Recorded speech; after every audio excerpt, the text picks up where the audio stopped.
Murder and Pasta a Bacota Pack Mystery Cucina Pazzo, Crazy Kitchen, Italian Ristorante in Scottsdale lulled between lunch rush and dinner prep at about 2 o'clock on every afternoon, a slower day in a normally busy week. That was the day when the owner Don Guido Conti met with the go-between. That was also the day that Don Guido gave the afternoon off to the staff between 1:30 and 3 when they would begin prepping for dinner. After they were gone, he locked the doors. They, the Don and the go-between, met in the kitchen at either end of a prep table that had been moved in front of a 6-burner commercial gas stove. Chairs were placed at either end of the table with a pen and blue-lined legal pad placed on the table in front of the chairs where the respective parties for the meeting would sit. Before the scheduled meeting, the burners on the stove in the front at side were turned on by Don Guido. The meeting began. Other than a kiss on the cheek and a gesture for the go-between to take his seat on the opposite side of the table, nothing was said. A glass of robust Italian red wine was awaiting both participants at their respective ends off table. Half a bottle that left after the pourers was in the middle of the table to be enjoyed for the balance of the meeting. Don Guido wrote on his legal pad, tore it off and passed the sheet across the table. The go-between read the message and nodded. He wrote a corresponding response on his legal pad, tore off the page and slipped it across the table. The go-between crumples his message from Don Guido and places it on the burner near him where it was diminished to ashes in moments. Don Guido read his message, nodded, and incinerated his message from the go-between before responding with a message off his own. This goes on and on for the better part of an hour, messages back and forth, all the blue line correspondence reduced to ashes and 2 glasses of wine each for the go-between and Don Guido. When the staff returns from their extended break, the go-between is gone and the table, cleared, is moved back to its normal place. The chairs have been put back in the supply room for fixtures for banquets in the meeting room. The blue lines and pens are back in Don Guido's top desk drawer. On Thursday, the following day, an identical meeting is conducted at Cucina Fortuna, Fortunate Kitchen, an Italian restaurante in an upscale neighborhood in East Phoenix. This time the go-between is present and meets with the owner, Don Angelo Conti, Don Guido's brother. And so it has gone, for over 10 years, weekly meetings between the brothers and the go-between. Occasionally they would send a surrogate when he would be out of town for whatever reason. The brothers were not put off. Hey, Ivy Orani is entitled to a vacation, a bit of a getaway, even though at times he was out of pocket for extended periods, but always the surrogates were bona fide stand-up guys and most of all TNRSTW01 and according to their bios that were verified had made their bones. The Dons, though not twins, could be mistaken for such a pair. They were only 2 years or so apart, in their early 60s, not tall, but trim and handsome for their ages with full heads of salt and pepper, wavy hair and wardrobes to match the sophistication that they portrayed with the manners of gentlemen, to the patrons of their restaurants. The white wine cold and crisp, and the 2 women lounged by a blue pool in a terraced backyard in Paradise Valley on a sunny afternoon. The home was built by one of the women's husbands and had opulent written all over it and the grounds that surrounded the Neo-Tuscan architecture. As they sipped their wine from crystal glasses reclining on their respective chaise lounges with a small table between them that held 2 bottles of wine uncorked, they looked assured. Assured as only those who could be who wanted for nothing and could aspire to anything could be. They were sunning themselves with their tops off and although both were well into their 4th decade or so, still had rather tight bodies and the inevitable sagging had not begun. Indeed, they had been trophies in their 20s but were still pretty blue chip, a testimony to personal trainers, healthy diets, and the sunscreen that they had slathered on each other when they had reclined on the lounges an hour or so before. Maybe a discreet nip or tuck but done by gifted practitioners of the art that left no evidence behind. One a beautiful blonde and the other a sumptuous brunette, and given their vintage, perfect in every way. A younger man could only hope that they were cougars on the make, and many who saw them did. They finished their respective glasses of wine and smiled at each other. The brunette got up from her chaise and stepped over to the blonde's recliner. She leaned forward and kissed her passionately, then said, "Let's go upstairs and go to bed for a while." The blonde gently pulled the brunette's head down toward her and kissed her back just as deeply. Then they both got up and walked toward the house. As a second thought, the brunette turned, and came back to pick up the wine glasses to take with them to the bedroom. The blonde turned as well on the cue and retrieved both bottles. Their husbands worked late every day, sometimes into the following morning, and their tryst would not be interrupted or their secrets revealed, though they weren't especially concealed. "Tennis, anyone?" Marty called out jauntily to his cousin as he out of his Maserati, racket in hand. Beautiful morning for a drive in an exotic open-top car, and for a few sets with his first cousin Frank. "0K, Cary Grant," Frank quipped, "but I hope you are ready to get your ass whipped." "Judy, Judy, Judy," Marty replied, as they walked to the court, "you are such a little bitch." Frank just rolled his eyes as he served the first ball while his favorite cousin kept bantering on in character. It was an ace. So much for his cousin. The perfect serve did not tone down Marty's theatrics. Nothing new, but Frank still loved him. They were the same age, cousins, but had been and always would as close as brothers. Both had just turned 24. "All's well on the Western Front," the go-between said as he walked into his handler's office for the brothers, an attorney with Hyatt, Ball, Freeman, and Loeb. The attorney looked up and replied, "If you ever have watched the movie, it was a tragedy." "Never saw it," the go-between replied with a smile. Trenton Ball, attorney and founding partner in the firm, just looked down at the blotter on top of his desk and shook his head slowly from side to side as the go-between took a seat in front of the desk and prepared to make his monthly report. "Same as always, boring as hell. The old guys have the same issues and gripes about each other, but, hey, over the years I have to admit I get a kick out of being with both of them, kind of like hanging out with a cranky old uncle, or in this case two cranky old uncles." Ball replied, "Remember, as novel as they might seem, they are enormously powerful men and deserve the reason you were placed as a go-between was because they absolutely cannot get along together and, in our estimation, never will or never would. I think they really care for each other, maybe love each other, but the minute they get together to talk business, let alone anything else, like recipes, fireworks go off.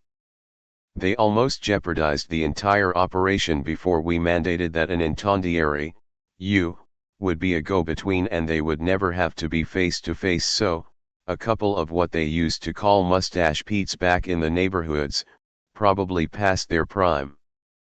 But still producing, and don't forget it.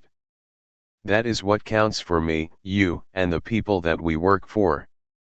This is a time of cover, low-key, and they, want to keep it that way. No two brothers with burrs on their butts going to war over a disagreement over a Fra Diavolo recipe." "Understood," the agent replied. "I've had the Fra Diavolo sauce over pasta with seafood at both places and both were great." "Probably the same recipe."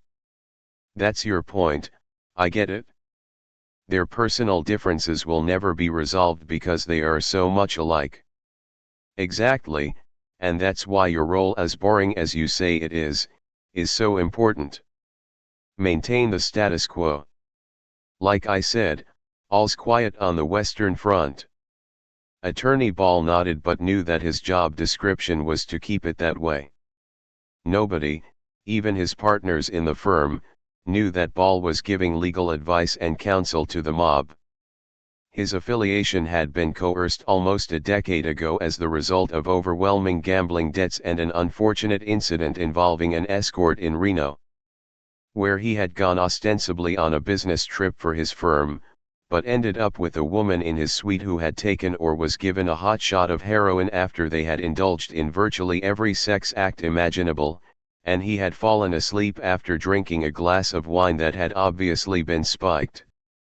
Of course, this was all recorded without his knowledge in living color and for the sake of his family, wife, and 3 children, and probably most importantly to Trenton Ball-Ill, his reputation as a partner in a prestigious law firm.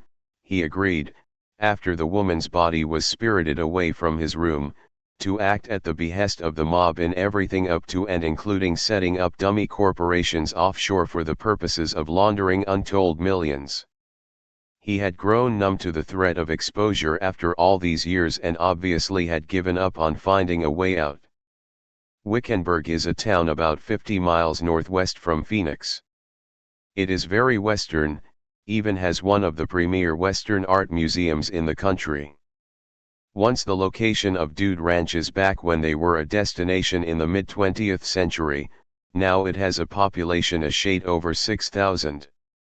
It had a violent beginning and past, starting with its settlement in the early 1860s, and a flurry of Yavapai Indian raids until General Crook brought that under control and ultimately relocated the tribe to the San Carlos Reservation.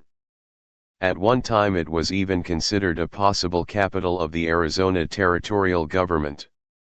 The Vulture Mine, a result of the mineral rush in central Arizona, was a mainstay of Wickenburg in its early years. Now it is basically a quiet place, and due to the expansion of Phoenix, almost a suburb of the northwest part of that metropolis.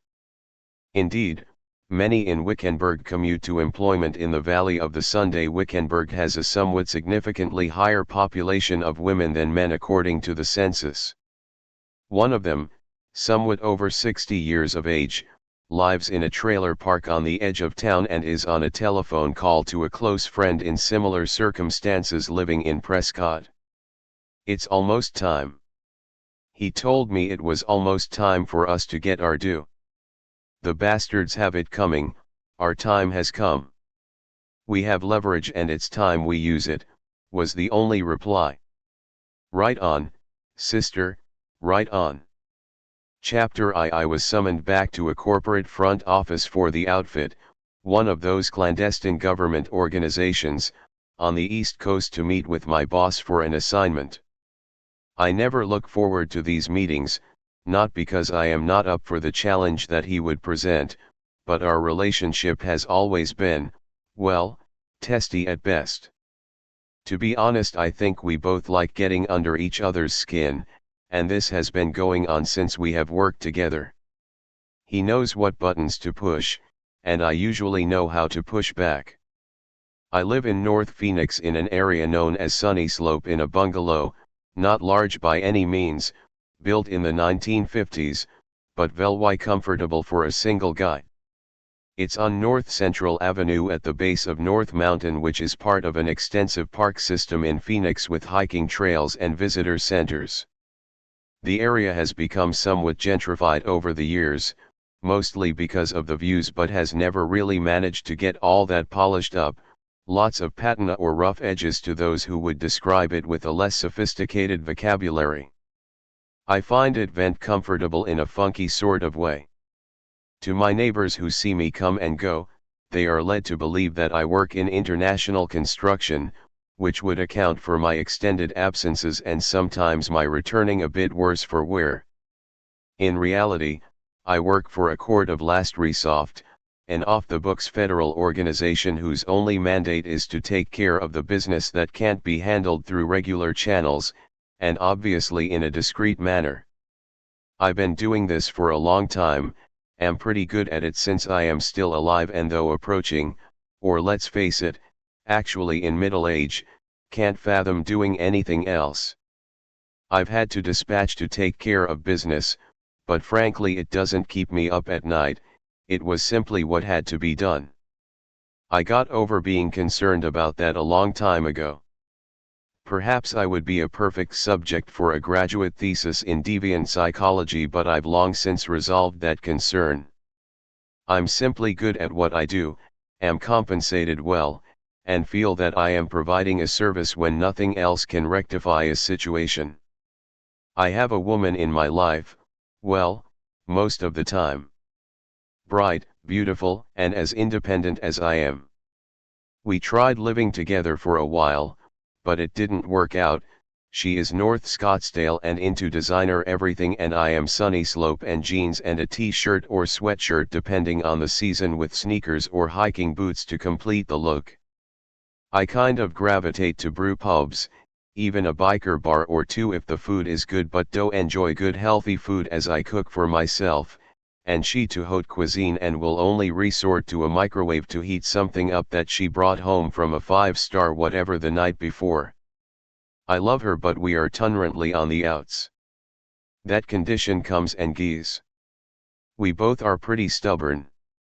She goes her way for a while and I go mine, but we ultimately end up together again, but not right now. I have to admit though that I wonder from time to time who will give up first.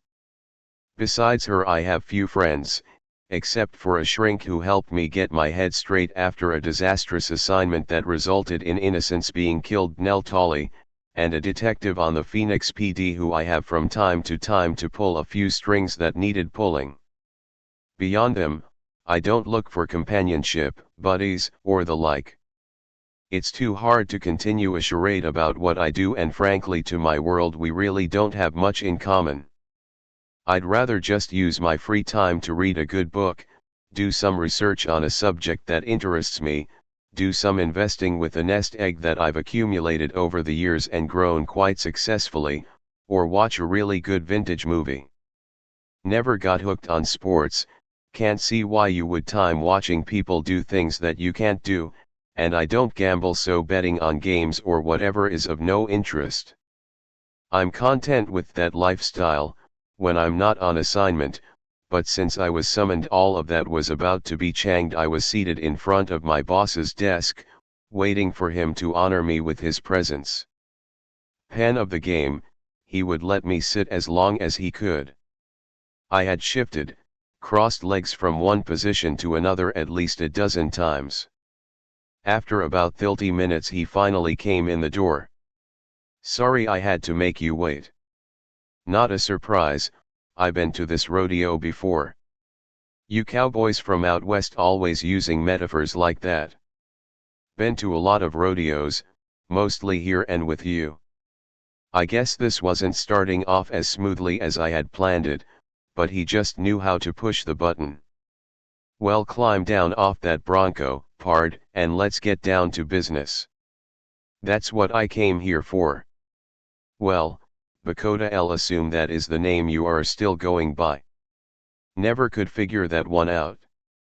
I must admit, in my business, aliases over time are part of the game, and Bakota Pak has been my legal name for a long time, but it is so odd that it drove my curiosity to the extreme as to where it came from and why I took it.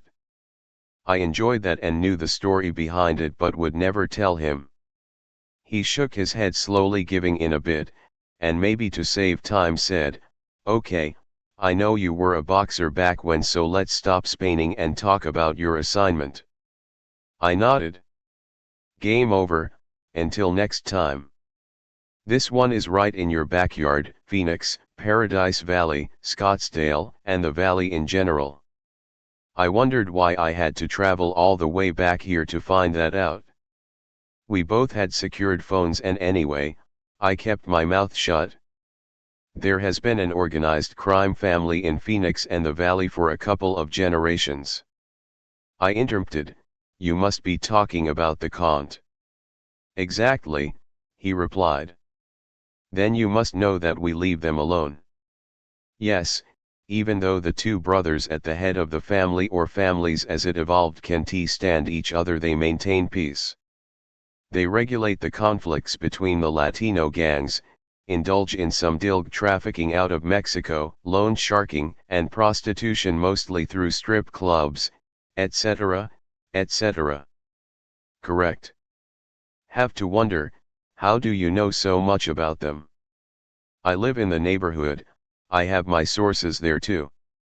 I was referring to my friend Mark Grant, a detective on the Phoenix PD, who told me once, if you finally think the city is squeaky clean, it's gone underground. It will always be there, and better to maintain it isolated unless it unmanageable. Sometimes your enemy is your ally in keeping order. Made pragmatic sense. All right, Bakota, so you get it? He sat back in his chair behind his desk, which was always jacked up, the chair that is, over the height of mine, and steepled his forefingers after he clasped his hands. The desk had a modesty panel on the front between the two rows of drawers, and I was sure his feet weren't touching the floor. Power positioning, oh my God. I nodded. He continued. Looks like someone is planning to upset the apple cart. How so? I asked. Well, we have a guy on the inside, the go-between, who moderates communication between the two brothers. His name is Marco Baker, did some time, so they trust him. He believes something is going on to topple both of them and take over the businesses. Does he know who might be plotting this coup? His guess is the two sons, one of each off Dons. They are very close, and he believes that they are conspiring to generate a gang war between their fathers, and after the carnage take over the operations and consolidate them into one family. Sounds like an internal shake-up. Why would we care?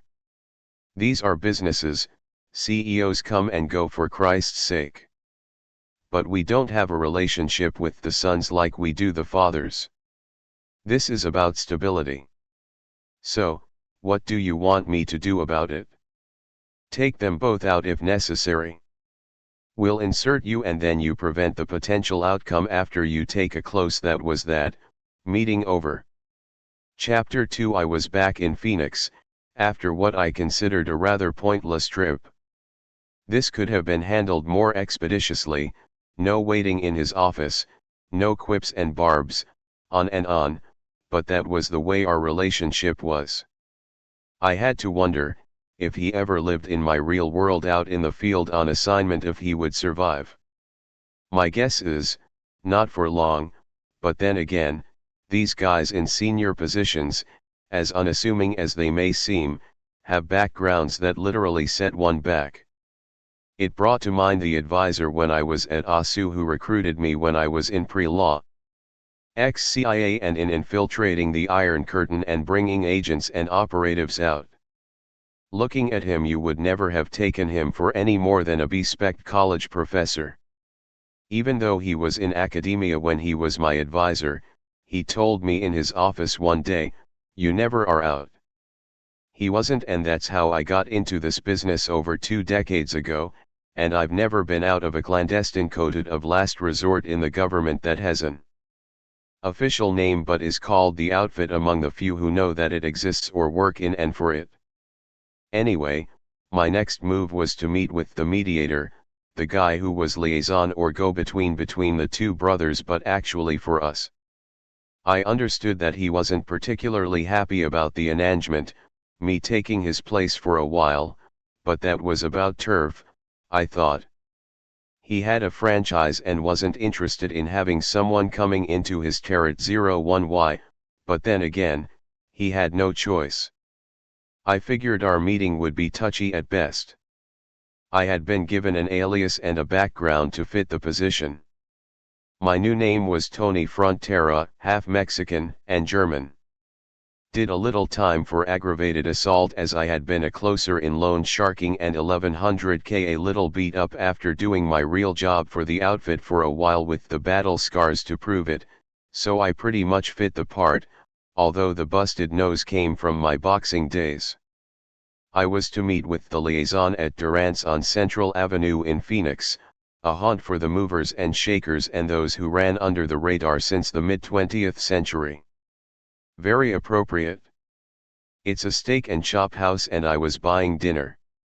Looked forward to the chicken liver appetizers that my girlfriend literally gags over, but hey, she was in Scottsdale and we're on the outs, and this meeting was on expenses, so I was going to eat what I wanted to. I showed up early and was eating chicken livers, a double order, when he showed up. I know that he was supposed to be my guest, but then again, I was supposed to be a tough guy, rough around the edges, and being a bit crude in the social graces went with the persona. Besides, I was hungry when I got there. Also, he had no idea who I really was or why I had been inserted, but did know that I worked, as did he, for the outfit. All he knew was that he was being paid by organized crime to be a go-between and by us to be an informant and do what we told him. I picked up a chicken liver with a fork, it at him and said, "Want a chicken liver, Marco," when he arrived at the table. I didn't get up to greet him, just stuck out that fork with a chicken liver on it. "Can't he stand the damned things, make me gag." "Sound just like my old lady," I replied. "Have a seat." "You aren't as much of a bitch as she is." He sat down and looked a bit disgusted as I enjoyed chewing the morsel on my fork. I figured I'd give him the first move, so I just kept eating. Finally, he said after a few minutes of silence and looking furtively from side to side, his hands clasped in front of him resting on the table, "In the hell is going on? Why am I being pulled out and you in?" "Got me," I said, "just a job. Somebody thought you needed some time off, I guess." I didn't think he would buy that, but it seemed like a good place to start. "There has to be more to it than that," he said. "Hey, I'm a rat just like you. All I know is that I am to meet with you, get a grip on the situation and take your place for a little while. For all I know, they might not think they're getting their money's worth and sending me in as kind of an auditor, let's say, to be sure they're paying for valid information. But I'm sure you're a straight-up guy." I looked him square on and held up another chicken liver on a fork while I smiled, winked, and stuffed it into my mouth. "How do they know that you would tell them the truth? That is, if I'm not dealing on the level, or even if I am.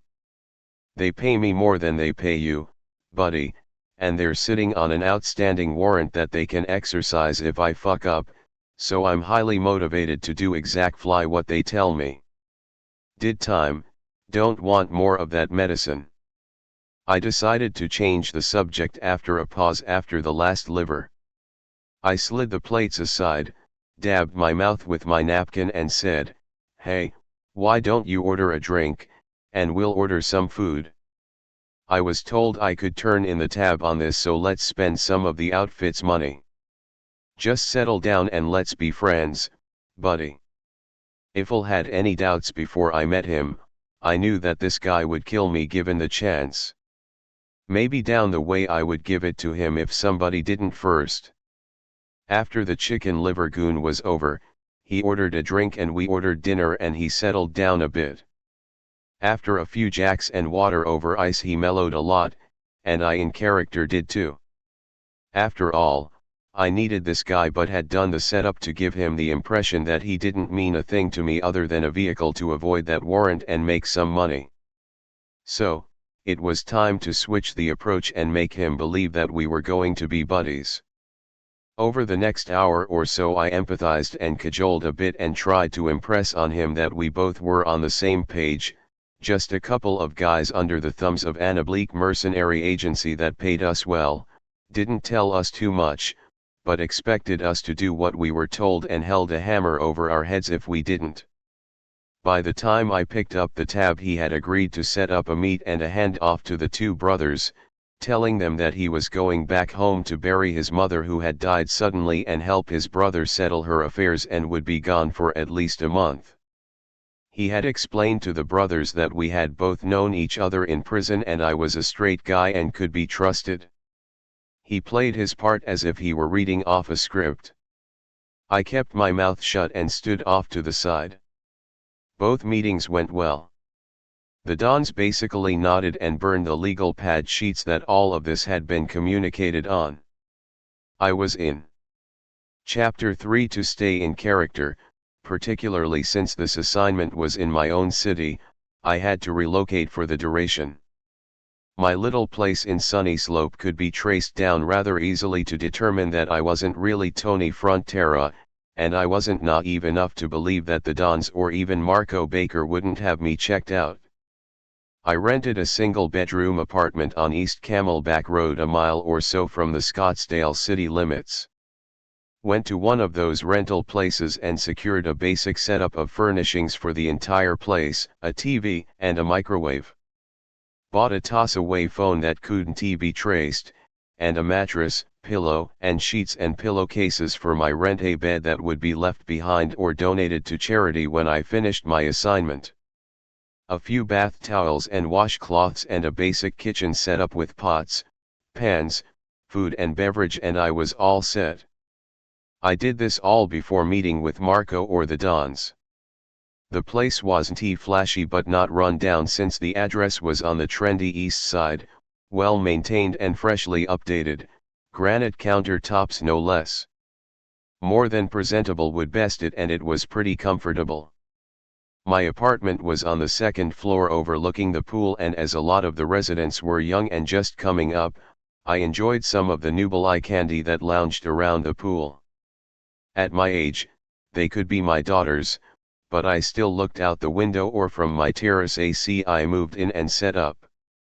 Not a time for distractions, I had to remind myself, and got back to business. Besides the apartment, the outfit had set me up with a ride, titled to a Tony Frontera. Not new, but kind of cool for an up-and-comer in the Dons organization, a black Mustang convertible a few years old with a red interior. After with the Dons, such as it was, I had to develop a game plan to get to the Suns, my ultimate objective. So, what's with the beard? Mark Grant, my friend on the Phoenix PD, asked. It's not like I look like Rip Van Winkle, for Christ's sake. It's just a well-kempt and tastefully trimmed alteration of my regular appearance, I replied, smiling as I told him, and took a bite off me carne asada taco. He didn't buy it? Which means that you are on a local assignment, and the reason why you wanted to get together with me wasn't just to buy me lunch and catch up on old times. My first hint, of course, was that you suggested this way out of the way place on the west side, almost to Palm Springs, for Christ's sake. You know I could lose my job for helping you out. I finished his sentence. Got that, good buddy? He sighed, cocked his head back and blinked as he looked up at the ceiling, exhaled and finally looked back at me. So what do you need to know? I had him for the price of a green corn tamale with black beans on the side. He would continue to protest, but as usual he was hooked. Tell me what you know about the Conti sons, Frank and Marty. Why do you want to know? He paused, and then added, as if I couldn't guess. Can't tell you, best buddy, or I'd have to kill ya, I quipped. Or somebody or somebodies. You know, knowing you can be dangerous. I gave him my most innocent expression, cocked my head and spread my palms in front of him across the table. And put your job in jeopardy, I know, but you know that won't happen. Your cooperation has been covered before, I reassured him. But it's like having your debit or card stolen, it takes forever to straighten it out. All right, but you know that the inconvenience has always been in the interest of facilitating a practical solution to a community problem. Christ, Bakota, or whoever you are going by now, that usually results in a person or persons off the face of the planet, or more probably, I assume, buried somewhere in it. No comment, but you'll agree, I'm sure, that anyone who ended up in that was not a productive contributor to a peaceful and just society. Mark simply gave up. Shut the fuck up. No more rationale and platitudes. I know you can be a cold heified son of a bitch, but somewhere in that black heart is a soft spot for setting things straight. So what in the hell do you need to know about the Conti kids? I told him what I needed to know. I had played the game for a couple of weeks. a meeting with each of the dons once each week, so that amounted to 4 meetings passing blue line and burning inquiries and responses on the stoves. Nothing really of interest that I could gather as far as what one would expect in a major criminal enterprise. It all revolved around entering a business much like legitimate business people might. The territories of the brothers had been dictated by their overlords in the regional national organizations when it was determined that they couldn't work together on a face-to-face basis, and the intermediary go-between solution seemed to work. They, in combination, ran a rather successful and peaceful enterprise, and I had to assume a profitable one for each of them and their parent organization. The only thing that distinguished them from legitimate businesses was that they dealt in drugs, prostitution, loan sharking, extortion, etc. One thing seemed rather curious to me but made logical sense once you thought about it. Marco had given me the name of the regional organization contact and said that from time to time they would want to know what was going on between the brothers and the operation. I knew I had only been inside for a couple of weeks, but I had never gotten a call for an update. That seemed strange, but then I determined, rightly I felt, that the organization was a well-oiled and profitable enterprise and was buzzing right along with little oversight. A testimony to the business acumen of the brothers. I wasn't sure if I was making much progress toward my objective, but understood the rationale for my organization wanting to be sure nothing happened to the brothers to cause dissension. Outside of the illegal and moral aspects, the practical fact was that the operation in Phoenix was peaceful, and it was determined best to maintain it that way. So, my job was to eliminate any threat that would upset the apple cart. It was at the end of the second week that my toss-away cell rang. The brothers and their organizations were the only ones who had that number, as well as Marco Baker, who worked for them, and us. "Hello, this is Tony," I answered. "Mr. Frontera?" "Yes," I replied to a vent female voice. "The reason I'm calling is to invite you to get together with myself and my best friend one afternoon this weekend." "I'm not sure that I understand. Just who are you?" "I'm Giulia Conti, Don Guido's wife." "Margot, Angelo's wife, and I would like to get to know you." Chapter 4. In my briefings taking on this assignment, I got a background on the dons and their respective families, and of course key members of their organizations. The dons were both married, actually, to their second wives, Giulia, Guido's wife, and Margot, Angelo's. The dons' 2 sons, my primary interests, were the result of marriages that had ended nearly 20 years ago while the dons were coming up in the organization, and both women had basically retreated into obscurity after getting a settlement in coming up dollars, leaving their sons to be raised by the dons. From what I understood, they were not heartless, they simply were given no choice regarding the abandonment of their sons, and in the world of organized crime, no choice means that you have only one choice if you want to stay alive.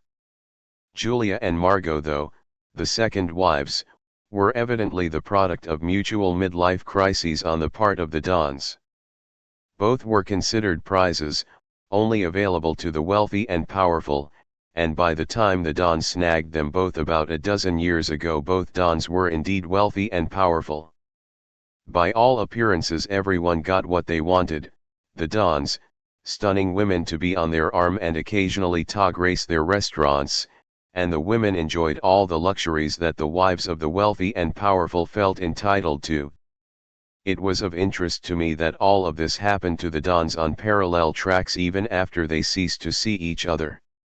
They divorced at about the same time, both began successful restaurants that also conveniently could launder questionable income, paying bills for expenses to companies that were shells that they or the organization owned, remarried the same time to women who were 2Ps in an exclusive interesting.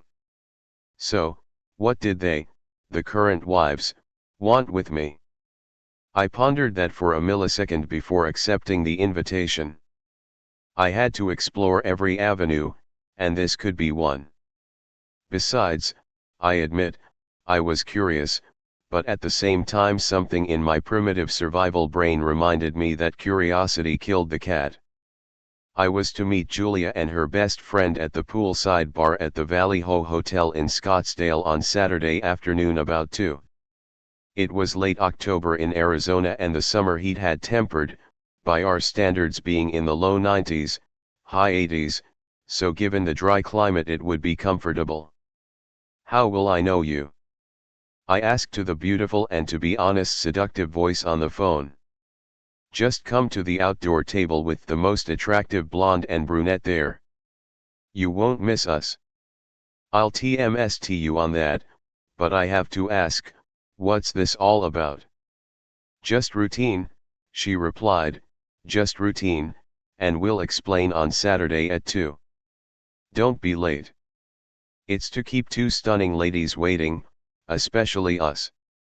Since these were apparently the boss's wives, it didn't take a rocket scientist to get that this was a command performance of one kind or another. For what purpose I didn't have a clue. Julia ended the call with everything but a kiss. I no more than got off the call with Julia than I got a call from Don Angelo. "Come into the kitchen for a new recipe. It's important." I told him that I would be there in an hour, that would be at 2 on Friday.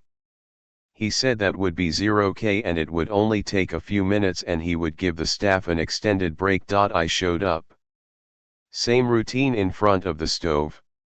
He passed me a blue line. I read it.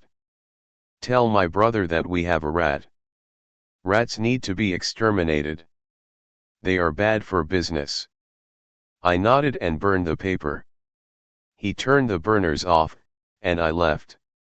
Chapter 5 The Valley Ho is a Scottsdale resort hotel dating back to the 50s and was recently revamped and expanded.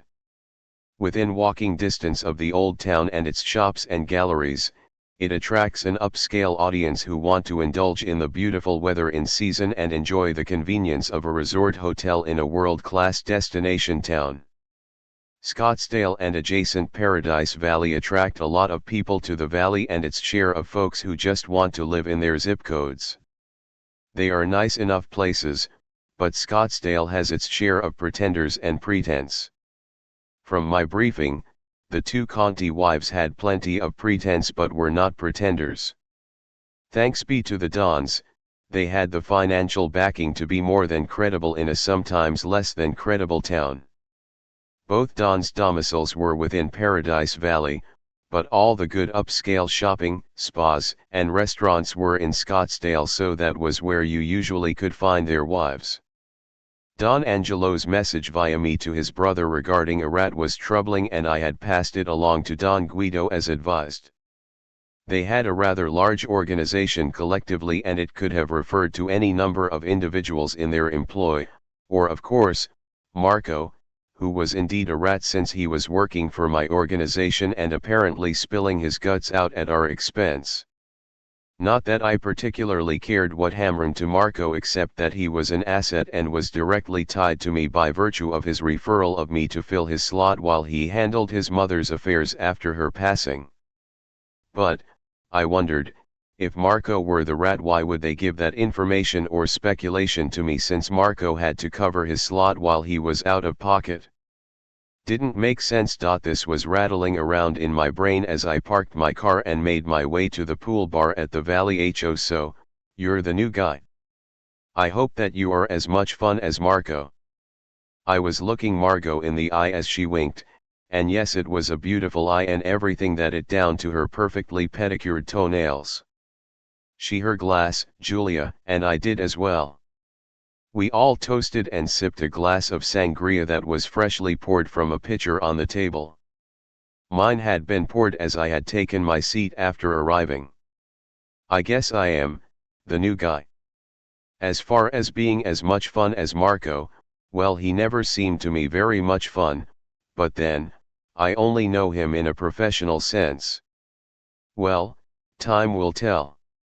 "You so look like you might be fun, if not a little uptight," Julia said.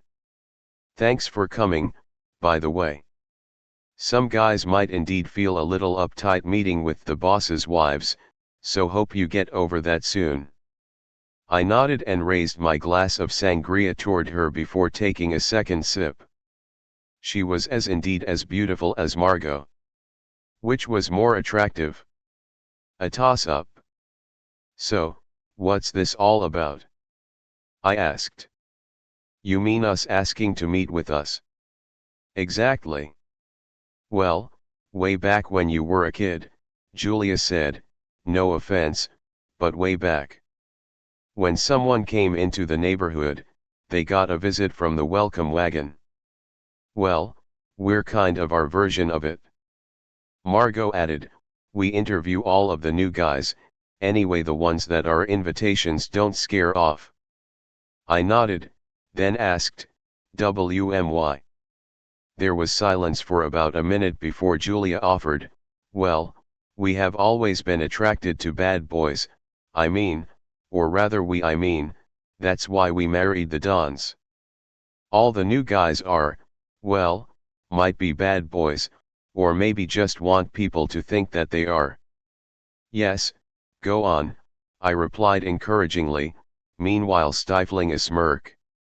This pair were indeed a piece of work. Way too much time on their collective perfectly manicured hands and inside their well-coiffed heads, or maybe they are feeling me out for some ulterior motive. I wouldn't be doing this job if I weren't trying to figure out all the players in the potential palace coup.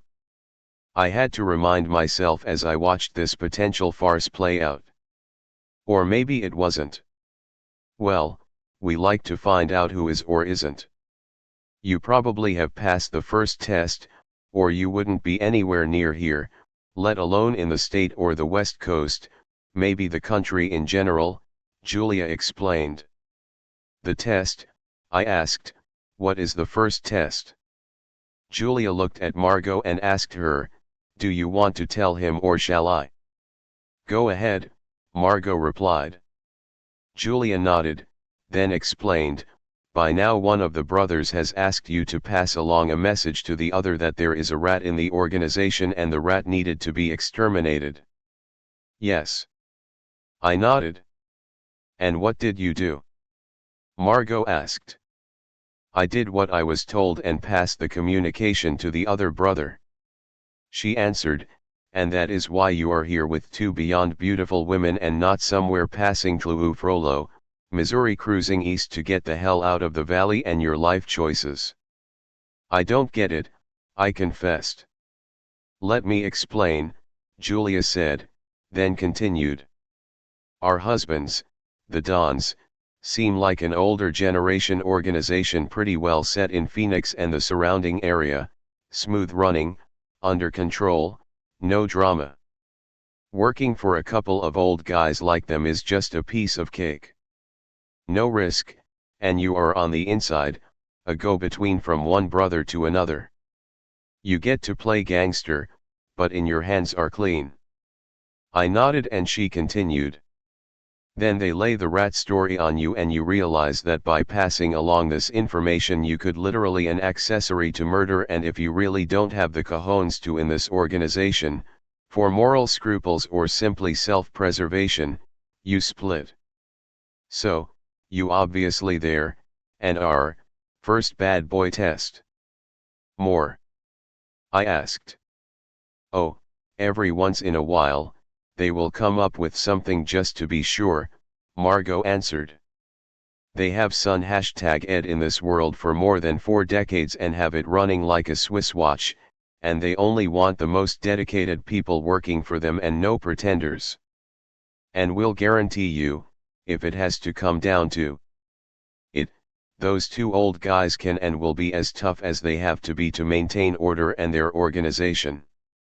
They never get their hands dirty directly but always get the job done. I nodded in understanding, took another sip of sangria, and wondered what their next move would be, so I asked. Julia answered, we're trying to figure out if you would be interested in a with us, that is, if you are worthy. We're still deciding, she replied after the two of them shared glances. I had to admit that left me speechless. I thought that I was irresistible.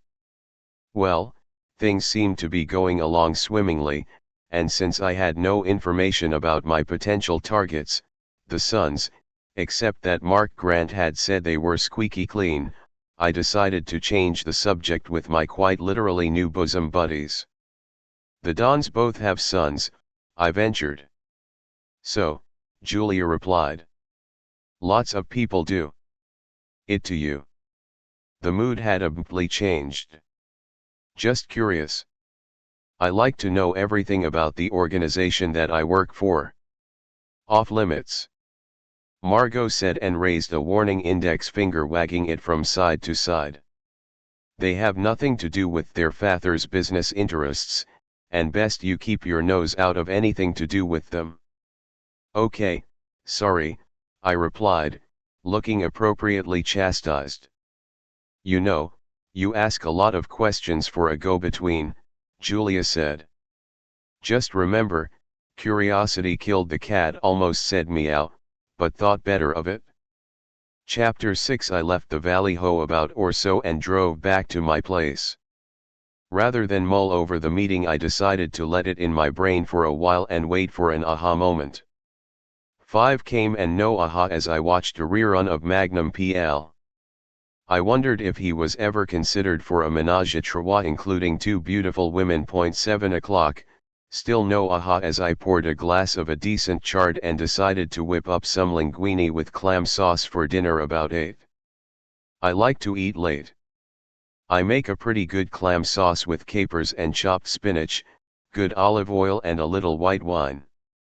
I enjoyed my repast as I ate 3rd episode of Magnum and still wondered if he was ever tentatively propositioned by 2 beautiful women. Still no aha. Magnum was indeed very virile and handsome and a lot taller than me, but I was willing to he was never tentatively propositioned like I was this afternoon. That consideration gave me some solace as I enjoyed my dinner. When I finally went to 1 in the morning, still no aha and the Magnum episodes were over, and rems of Walker Texas Ranger were on. Nothing against Chuck Norris, but in my mind, he ain't no Tom Selleck, and I was sure that Chuck never got tentatively propositioned by 2 beautiful women as I had today. Satisfied in that conclusion, I fell asleep on my rent-a bed. It was about 4 in the morning and in the middle of a rather erotic dream including 2 beautiful women when the aha finally came. I sat up in bed and reviewed my conclusion in my head. The aha was that I had been indulging in mental masturbation all day long and had been going nowhere fast. Maybe Mark Grant was right when he kept calling me an absolute idiot. Chapter 7. I had to figure out what course to take next. I have a pretty savvy gut and I've found over time that it is usually correct, or at least puts me on the right track. All I had now in my gut was some indigestion about all of this. Lots of possibilities. Could the Suns be plotting a takeover of their father's operations as we were led to believe, or perhaps could the current wives be in collusion with the Suns to the same purpose? Then you have to ask, what's in it for them? The women have a life of privilege and luxury and apparently the Suns do as well, while the old guys do all the work and keep the clock ticking and the money coming in and are protected by us, our organization, for practical reasons. What are they to gain except a lot of work for hardly more in return? Then again, schemes like that don't always make logical sense. Sometimes it is just a lust for power. But still, there had to be more to it. I was sitting in my apartment on Sunday mulling this over when I got a call from Mark Grant. Hello, Mark, what's going on? As usual, it was a pain in the ass, but I got an address on one of First Wives. She's up the road in Wickenburg. Not sure if it will help much, but I will text you her number and address. Mark, anything is helpful at this time.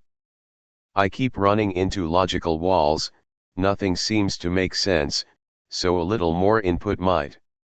Tomorrow is Monday, I can drive up there and see if she is willing to give me a little time.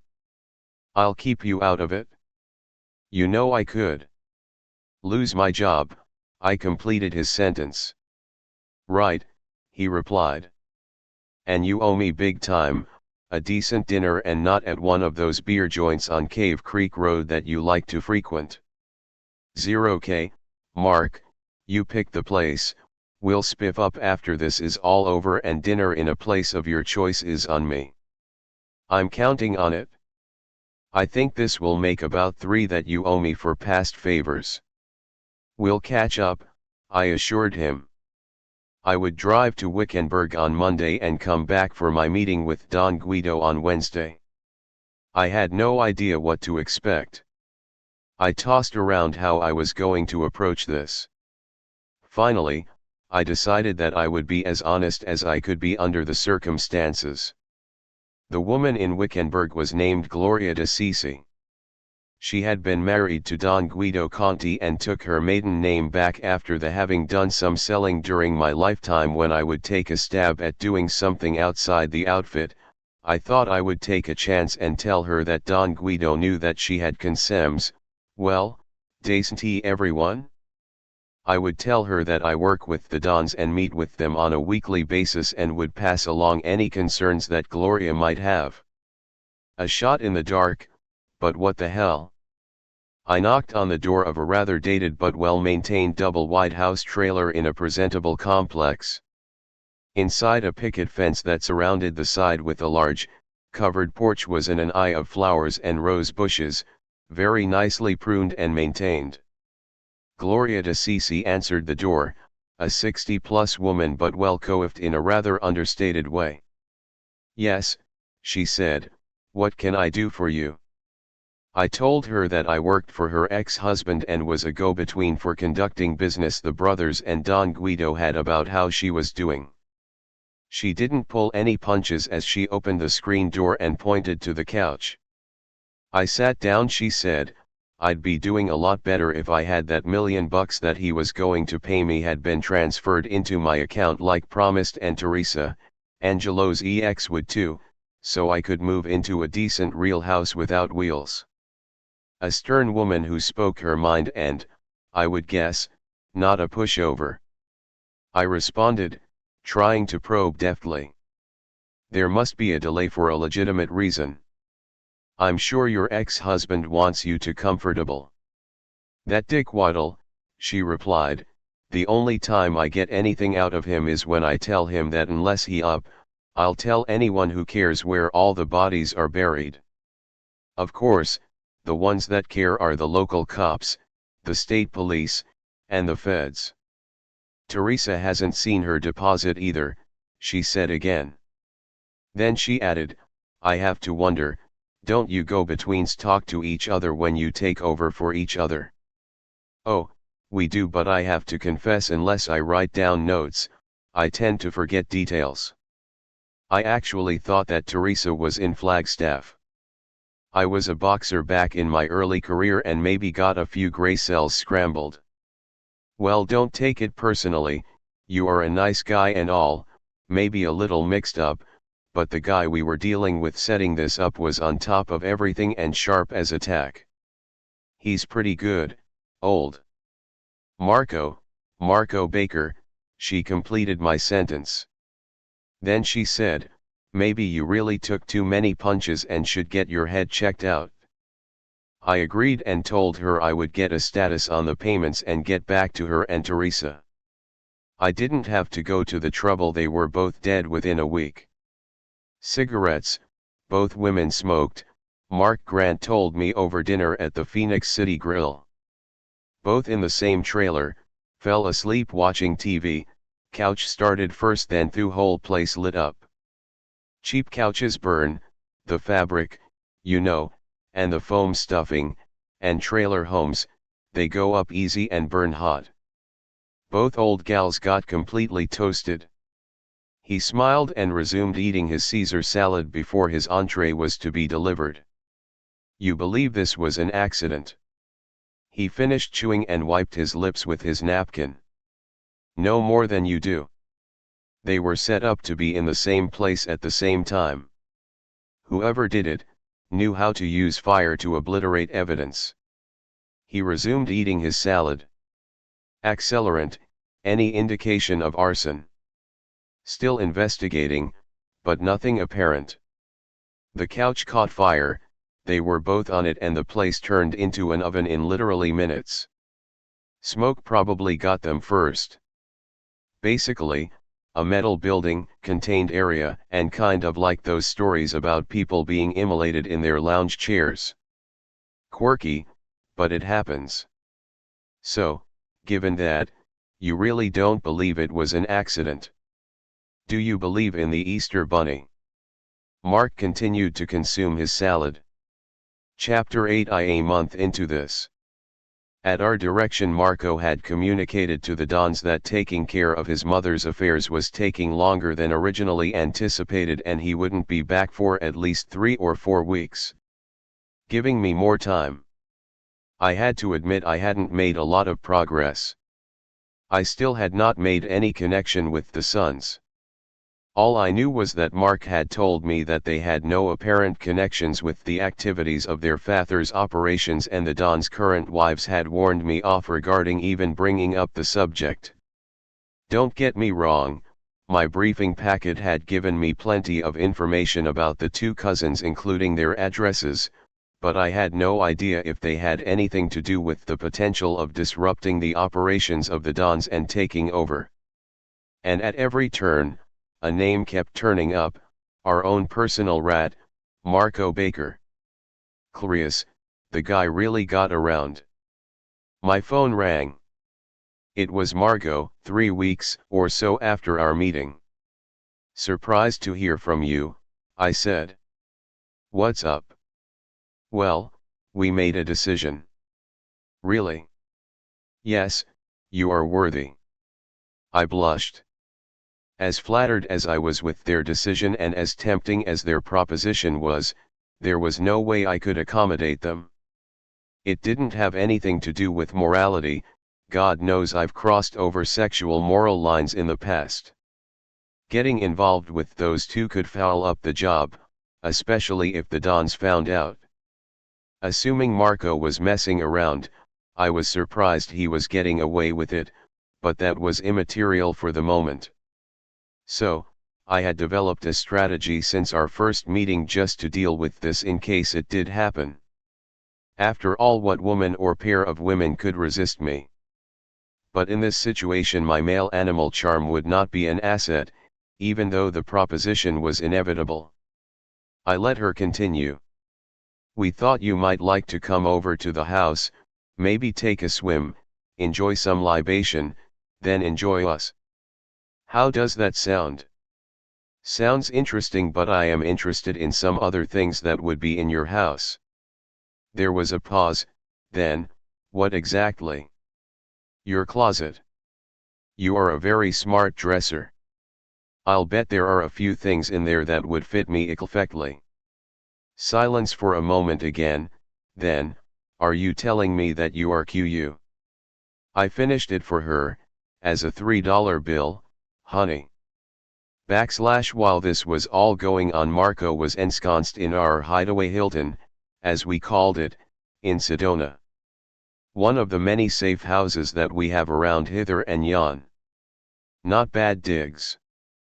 Full-time cook and maid who works for the outfit and is a semi-retired lifer who can beat the snot out of any of her guests who get a little bored and decide to leave the reservation. Great food, beautiful views. Why would anyone get the yen to leave? Human nature, they all TTY eventually. After all, you can only look at the red rocks so long and not start longing for something else.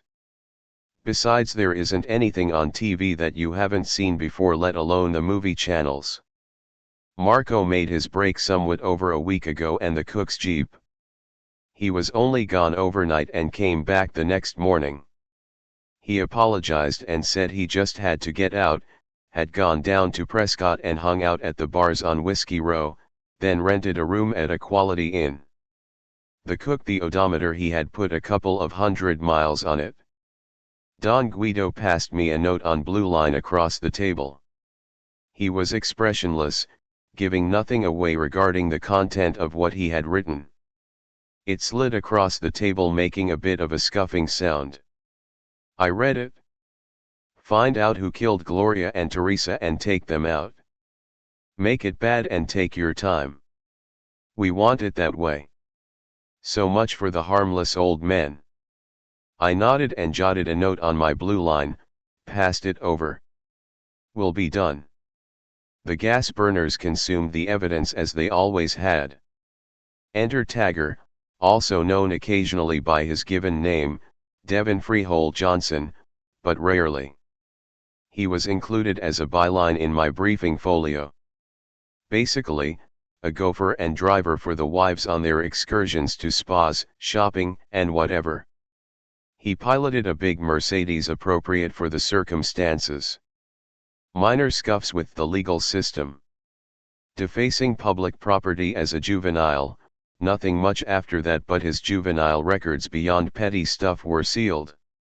He was 24 years old.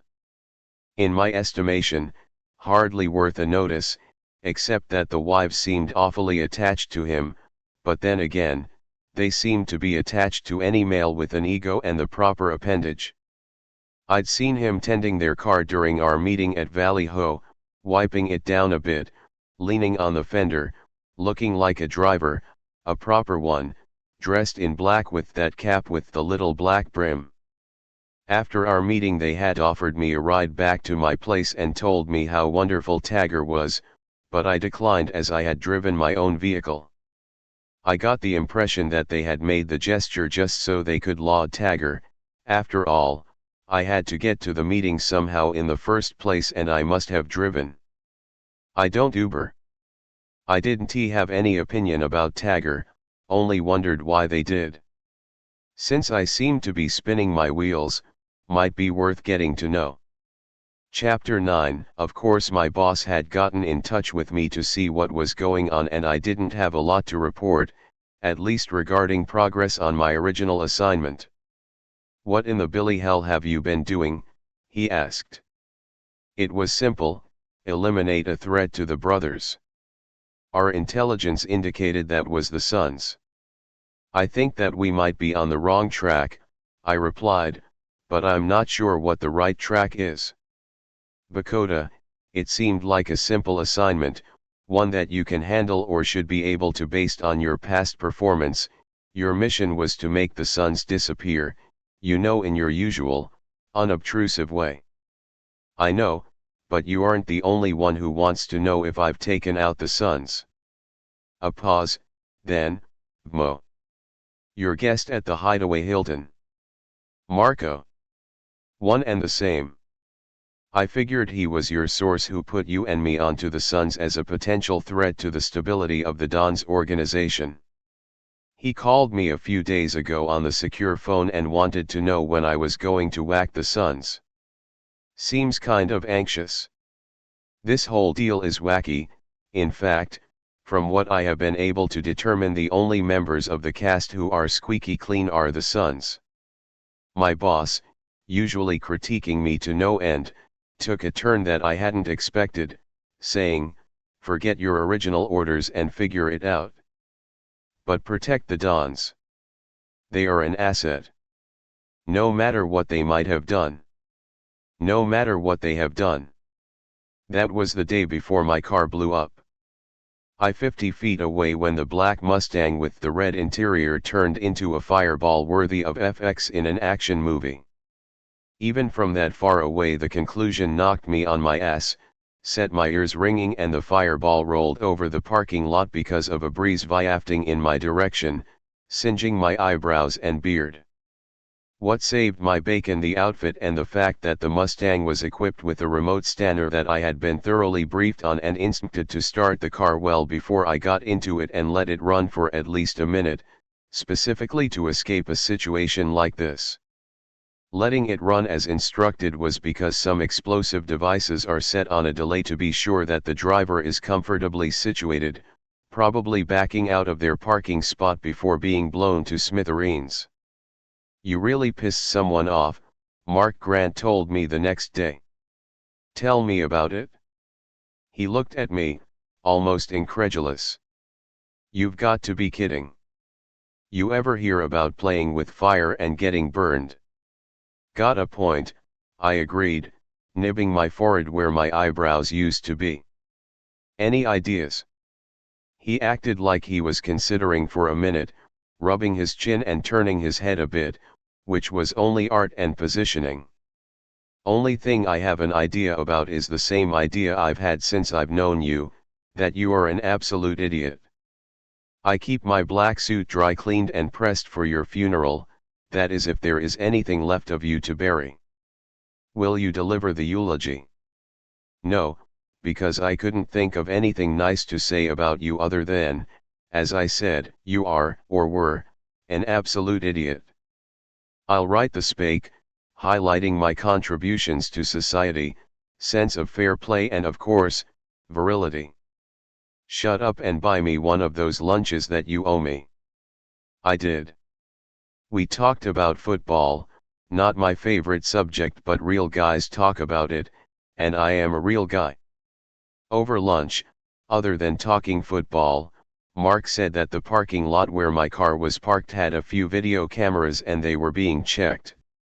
Turns out each off cameras only recorded a virtually identical photo of a right hand with a can of black spray paint spraying a coat of matte black on each of the 3 cameras' lenses. At least we knew that whoever was involved was right-handed. Big lead. He wrapped up lunch by suggesting that I do something cosmetically about my eyebrows. You look like Uncle Fester on the Addams Family. I blew off his comment but did stop by on the way home and bought an eyebrow pencil. One might wonder why I would agree with Don Guido to eliminate the murderer or murderers of the Don's first wives. I thought that the more interesting question was why the brothers would ask me to do the deed. As far as I knew and what Marco had told me, they saw me as a low-level agent, go-between, mediator, whatever, but hardly an assassin. Probably untrustworthy, had a bit of a record, but probably someone less than capable of capping whoever was responsible for killing the wives, let alone figuring it out. I agreed because it was the expedient thing to do. This whole thing was like a Gordian knot. Very complex when considering all the players and seemingly impossible to untangle, but the answer was to think beyond the obvious problem and the solution would be simple. In the myth, rather than to untangle the knot to get to what was inside, our hero, Alexander the Great, just took out his sword and cut through it. Nice myth and story, but I wasn't sure how to cut through this particular knot.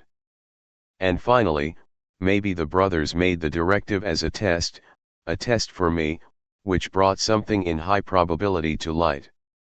After all the weekly meetings, the gas stoves, burning of the blue lines, etc., something obvious, the brothers were indeed communicating, probably talking, or how would they have decided to suggest what they did to me without the usual communication protocol? After all, Don Guido had said, we want it that way. If they were indeed talking, why all this other bullshit? Another several feet of twine had and tied around the knot. Chapter 10. So, back at my apartment I checked out the pool from my terrace, poured a decent red, and sat on the couch. I reflected on the pool in my thoughts, and I must confess got up and looked again, very satisfying but hardly moving me forward toward the objective or objectives of my assignment.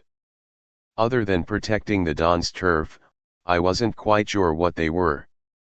I finally settled down on the couch, slipped off my shoes and put my feet on the coffee table, took another sip of wine and reviewed mentally. Been doing a lot of that lately. Being innately selfish, first on my list was a certain amount of curiosity about why someone tried to kill me and would have under normal circumstances. Then there were the Dons and their apparent MSE regarding their acerbic relationship and everything that went with it. Then there were the 2 current trophy wives who were obviously oversexed, overindulgent and quite blatant about it and had all the physical equipment to exploit it and the resources to live the lifestyle of the rich and famous, to borrow a late 20th century TV theme. Then there were the two previous wives who had to hold up their former old men for a very sizable couple of checks in exchange for keeping their traps shut, who were obviously murdered shortly after making the declaration. The Dons seemed like the logical suspects, but then why would they send me on a mission to find the killer and eliminate him or her? Then there were the two sons who we were led to believe were planning to overthrow the Dons, but who seemed more interested in their tennis game and tanning than any nefarious plans other than living off the fat of the land, in short, their father's illegal enterprises, and apparently messing around with their father's wives along with everyone else. And finally, there was Marco.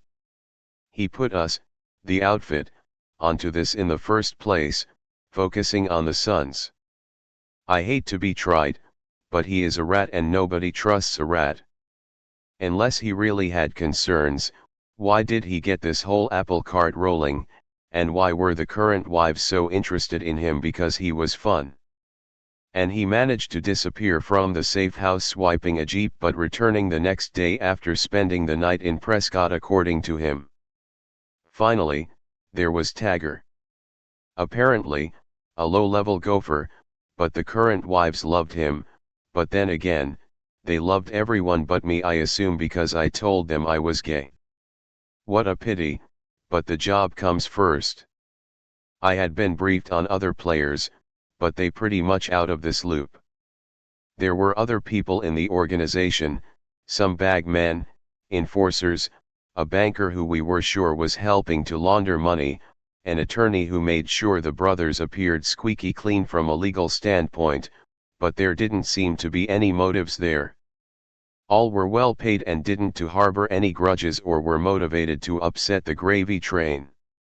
I got up and poured another glass of wine, checked out the pool and plopped down on the couch. I knew the answer was staring me in the face, but it just couldn't see it. And knowing someone had tried to kill me didn't make me feel any better. The outfit had another car delivered, not as sexy as the Mustang, a Chevy Cruze sedan, but outfitted the same way. I hadn't been packing until the blow-up, but now I was carrying a Smith & Wesson Model 386 snub-nosed 357 Magnum wheel gun between my jeans and my torso in the small of my back. Plenty of firepower, and I knew how to use it. Only 6 shots, but one was more than adequate to do the job. I finished the bottle of and fell on the couch. The 356 within arm's reach and would be until this was over. I had locked the sliding door to the 10 ace and drew all the blinds and double-checked the deadbolt on the front door. I dreamed of the girls down by the pool. They knew I wasn't gay, even though they called me Pops. Reality dreams suck. So, when everything was beyond confusing, I got a call from Margot, Angelo's wife. "Look," she said, "we have to meet, and this isn't about sex or anything like that. I know I told you that I was gay, but I'm still disappointed. I like to be flattered." "Get over that," she replied, "you aren't gay. That was a ruse." "Really?" I replied. "Really? Marco told us a few days ago when he escaped from solitary up in Sedona and came down here to see us overnight.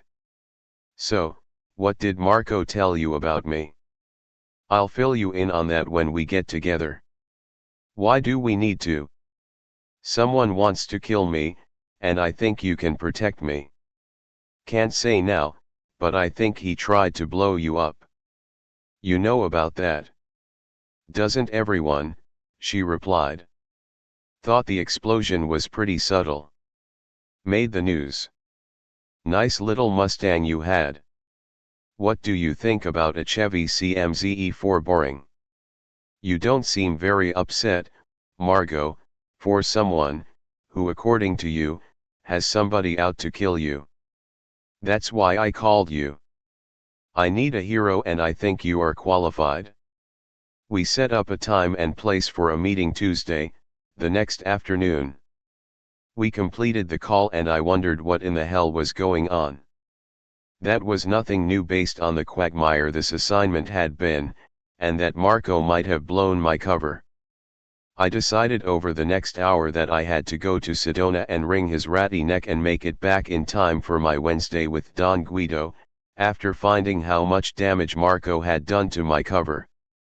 I called Margot back and told her that Marco had called me and had me to come up to Sedona and talk about some important business that he was supposed to take care of for the Dons but had forgotten to fill me in on when I took over for him. I asked her to put off our meeting until Thursday afternoon or evening, and to stay as safe as possible until then. I wasn't sure if she was indeed being threatened or just another ploy to get attention. I told her that I was leaving the following morning. The next morning, Tuesday, I drove up to Sedona and used my electronic key code to enter the safe house since no one had answered the door. The Jeep was parked in the drive, and everything appeared normal. I walked in and found both the house mother and Marco dead, and not for long. Both dispatched as best I could tell by a shotgun blast, obviously two, one for each. A substantial portion of Marco's head was gone as he probably was shot right after answering the CMR and opening it. The house mother was in the hall that led to the kitchen, a blast in the chest, a butcher knife frozen in her hand where she fell. Probably trying to confront the assailant. Not a pretty sight. A shotgun lay on the in front of the house mother's body in a puddle of fresh blood that had pooled in front of her body as she bled out from the hole that a 12 gauge would make at point blank range with double-aught buckshot. I called my boss, then Mark Grant. Got voicemail on both calls. Both got the same message: things are really fucked up here. Safe house has been invaded with casualties. I need some cover. Call the Sedona PD. Will explain later. I resisted the natural urge to pick up the shotgun and inspect it. Good move, because just when I finished my calls the front door, which I left ajar after entering, flew open. I turned toward the entrance and saw 3 officers from the Sedona police department come charging in, guns drawn. It was pretty obvious I had been set up. I raised my arms immediately and fell face down to the floor, breaking my fall with my palms, turned my head to the side and hollered, gun in my waistband. I'm undercover law enforcement. I could only hope that none of the 3 were too edgy or armious to unload a clip from their Glock in what would be described as self-defense. Of course, nobody on the scene believed me, especially since I had a wallet full of phony ID that were linked to someone with a criminal record. I was cuffed and taken into town and ended up in a holding cell.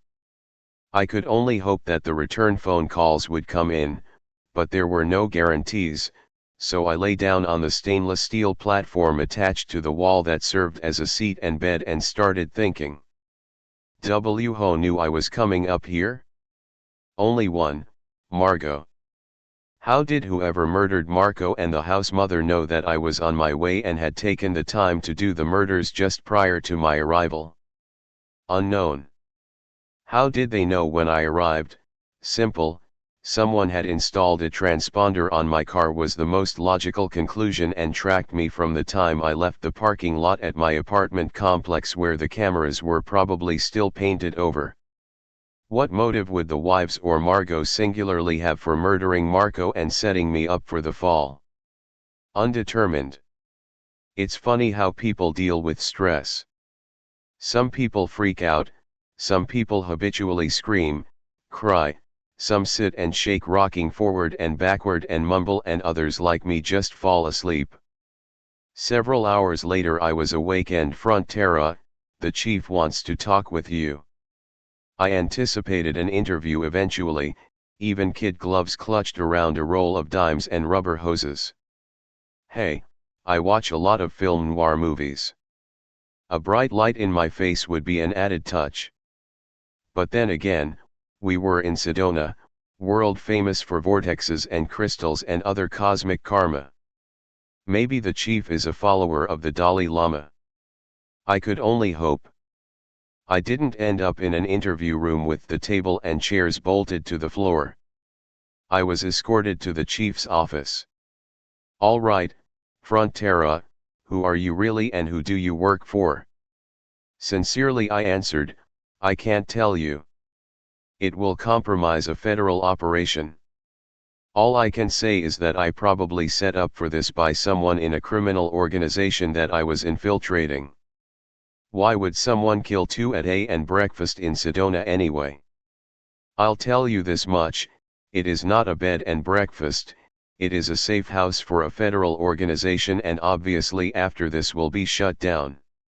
The woman who was murdered was responsible for maintaining it, and the guy who was murdered was an operative who worked for us." Well, he leaned back in his chair behind his desk, "You have some pretty influential friends. I got a call from the governor himself to vouch for you, and I've known Mark Grant for years, since we were cadets in the Phoenix PD back when. He told me you couldn't have done it, and even though he considers you an idiot, you wouldn't be that sloppy." I just cocked my head, sighed, and rolled my eyes. He leaned forward a bit and pulled open a desk drawer, pulled out my snub-nosed 686 and pushed it across the desk barrel first. "Here, obviously we're letting you go." "I'm not sure I want to go, Chief." An hour or so later I was back at the safe house. The bodies had been removed, and following the phone calls on my behalf, a CURS 01Y investigation of the scene had done. All that was left now was to clean up the mess.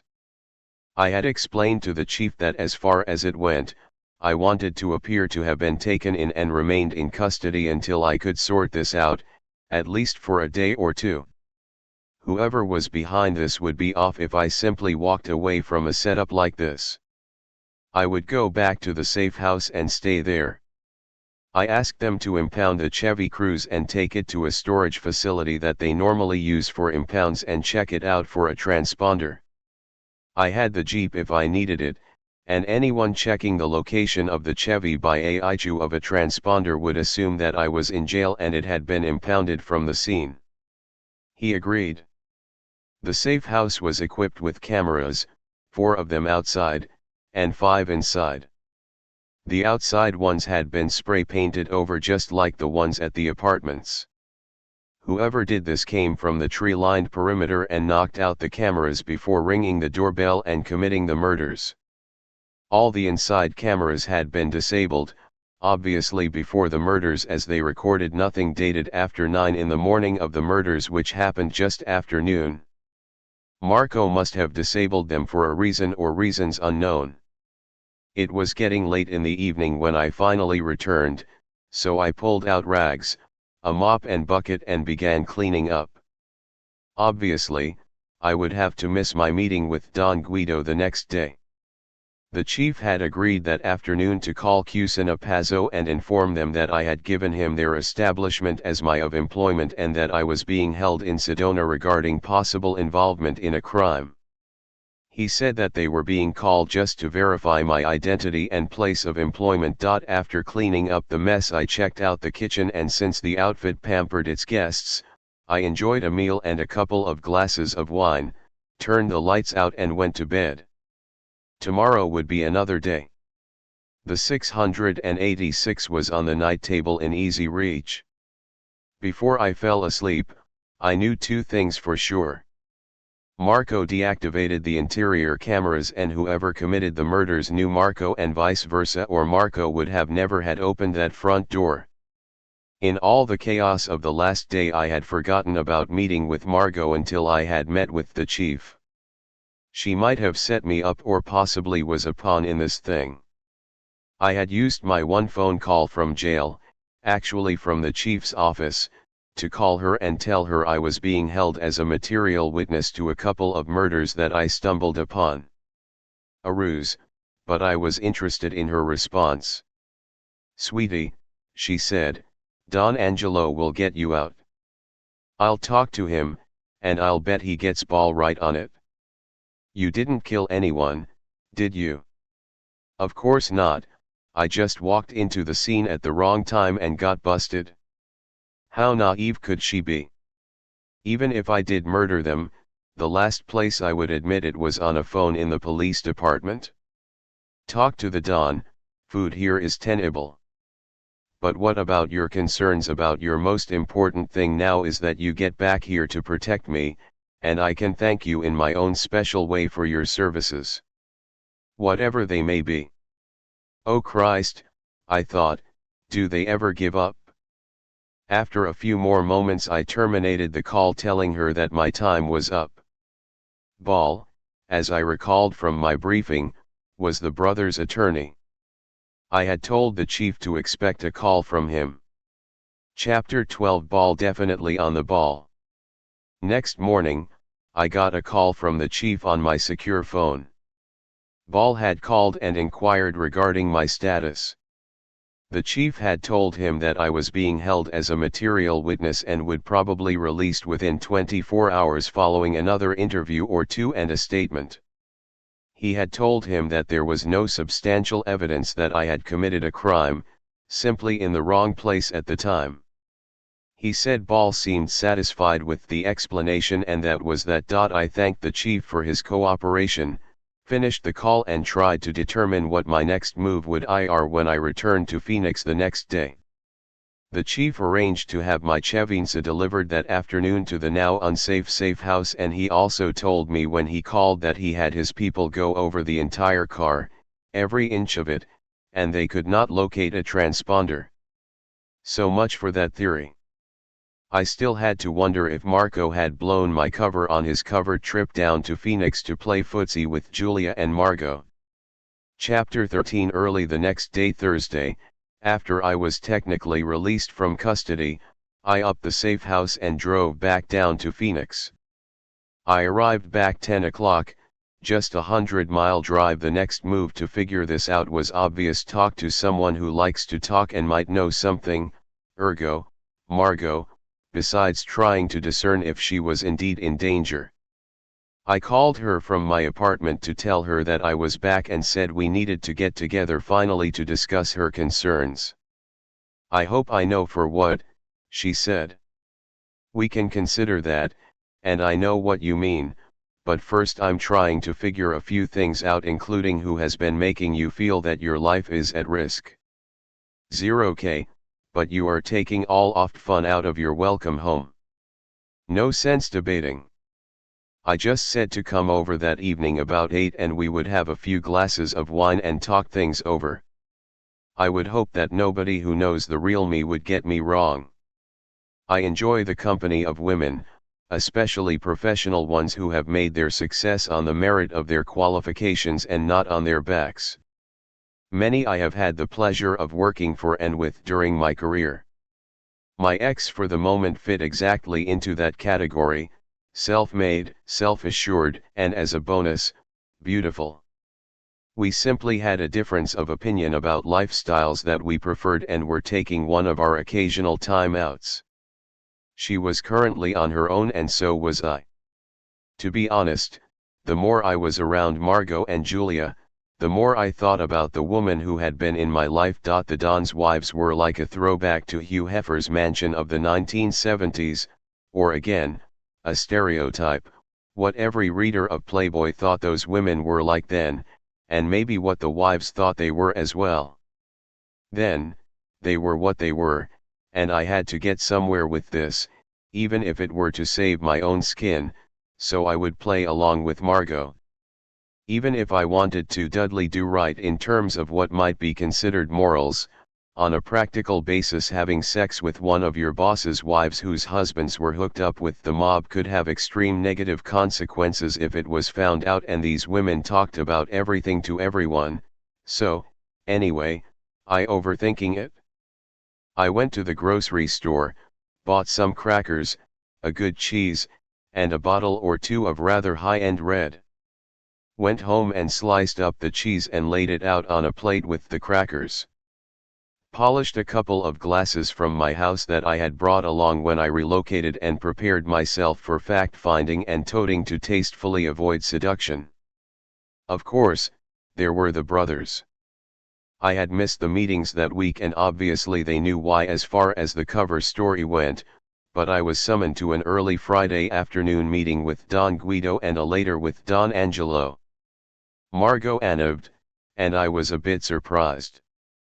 She was dressed rather conservatively.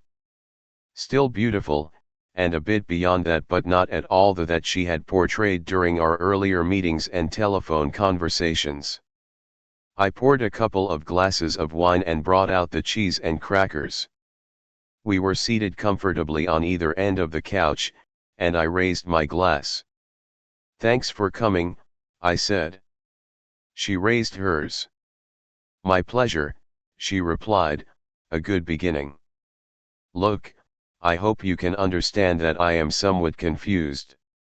I just got out of jail as you know, and thanks for getting Ball to call the sheriff on my account, but do you know what happened up there?"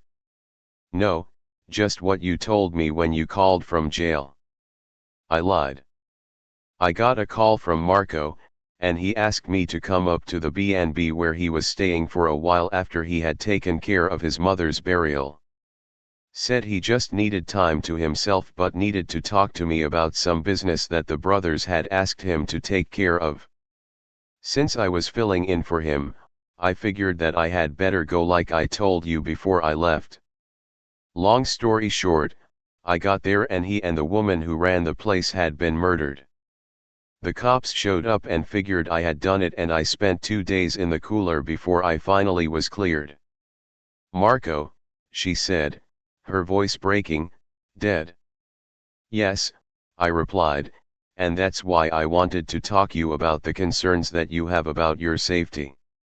Look, you flirt, you are very attractive, but something is going on here and it is serious.